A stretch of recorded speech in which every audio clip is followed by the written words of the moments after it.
Hey friends, it's Kate. So before we dive into this video, which I think you're gonna love, if you really value real talk about life, loss, resilience, and living boldly, go ahead, if you would, and like this video and subscribe. And hit the bell notification so you never miss a message. So you being here really truly does matter. And I just wanna say thank you. So all right, so let's get into it. The cosmic 2x4. See, the funny thing happens when you decide to write a book. You know, you think, yep, you got it under control, you're choosing the topic, you got it all going on. You think you're in control of the process. You know, I thought that too. I've written a few.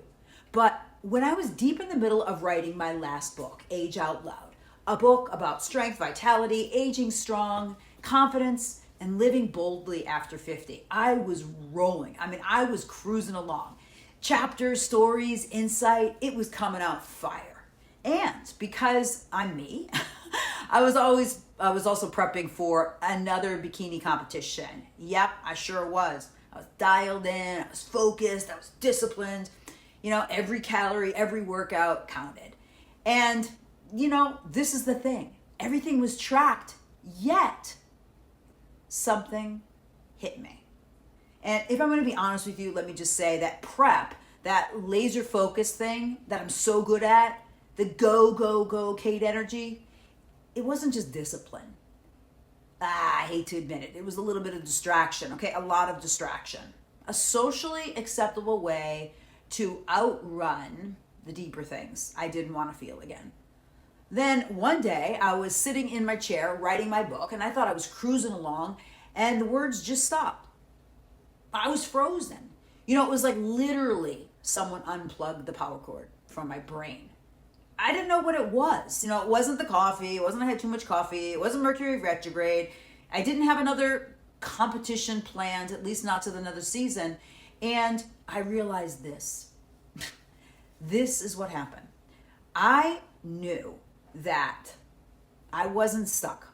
It wasn't stuck. I was hiding. There was something tugging at me, that spiritual nudge you get that you can't mute no matter how many reps you do or how much you keep moving or how perfect your macros are or how great your business is running. And finally I heard it. Kate, over here. Turns out it was God tapping me gently on the shoulder, maybe even a little annoyingly saying, I know you want to write about muscles and mindset and aging boldly and all that, but babe, sweetheart, it's not the book you need to write right now. You know what?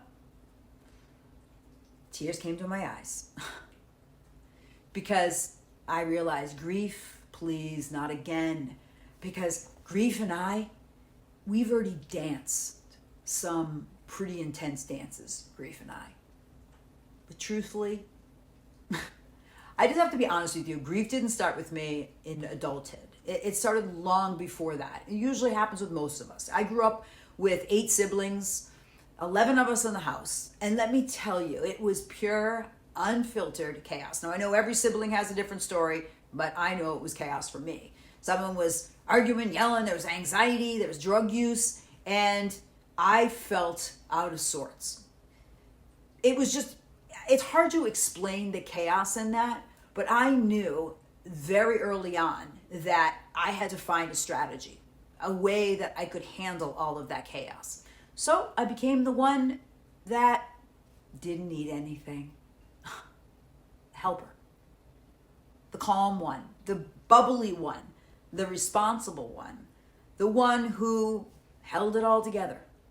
I held me together. Even though I had no jurisdiction as being 6 and 9, I felt like if I could control me, that if I could help and make sure my mom was okay, that was my identity.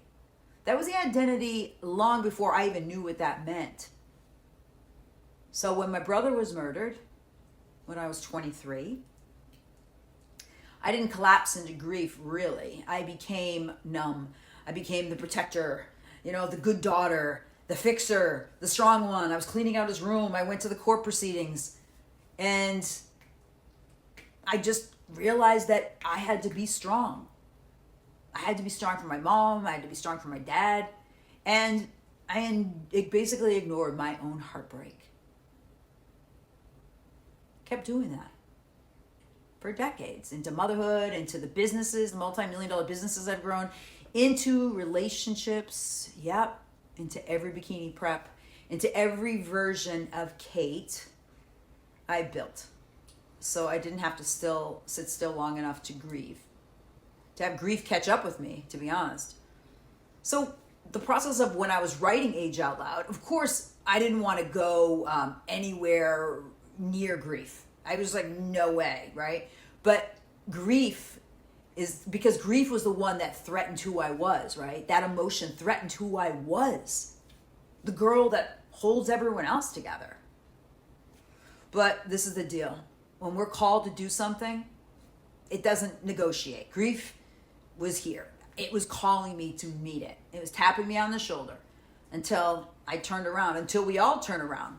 And before I could write another book, I had to write about living honestly. And that meant writing the book I did not want to write, Grief and Grace, the book I'm currently working on. Because you see, grief wasn't just an event for me. It was, to be honest, the invisible landscape, the thread that I've been walking, dodging, weaving, running, trying to outrun since my childhood. The weight never gave me permission to feel. And as I'm going through Grief Educator Certification Program to be a grief coach, I had a moment that split me open. Because my grief didn't start with Will. It didn't even start with my brother Matt. It started in that chaotic childhood home. This is what happens, right? Where being strong was survival. And feelings, vulnerability, those were luxuries that there was no space for. And when you don't allow yourself to grieve, your grief doesn't disappear. It waits. It waits, and it waits. It waits in your nervous system. It waits in your body. It waits in your insomnia. It waits in your overachievement, your overgiving, your nonstop competition prep to avoid the stillness. You see, I used to be petrified of stillness.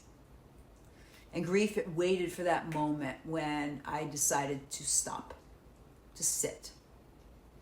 And when I did that, when I surrendered, something pretty miraculous happened. Because when I started writing about grief and grace, the words from Age Out Loud, they didn't just return, they became more clear.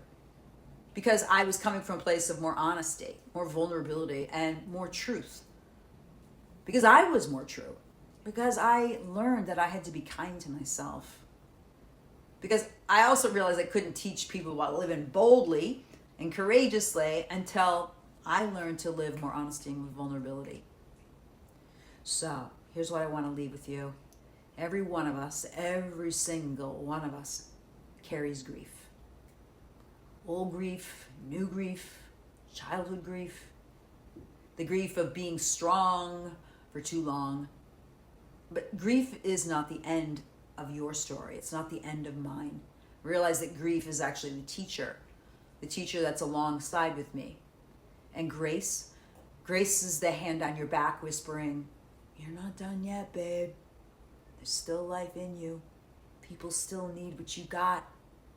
So I didn't choose to write Grief or Grace. Honestly, the book chose me, a little nudge from God. And sometimes the thing you resist the most, is the very thing that sets you free. So if these words spoke to your heart, please like this video, subscribe, and share it with someone who might need a little reminder that they are stronger than they think, and they don't have to carry everything alone. Strong in that vulnerable kind of way. And if you want to be part of the journey of grief and grace as it unfolds, which it should launch in the next couple months, I hope, click on the link below to join my newsletter. I love you Thanks for keeping me a part of your community. And remember, you have greatness within you. And I am so grateful that you've journeyed with me on this crazy ride we call life. I'm Kate McKay. Until next time, be well, my friend. You are not alone.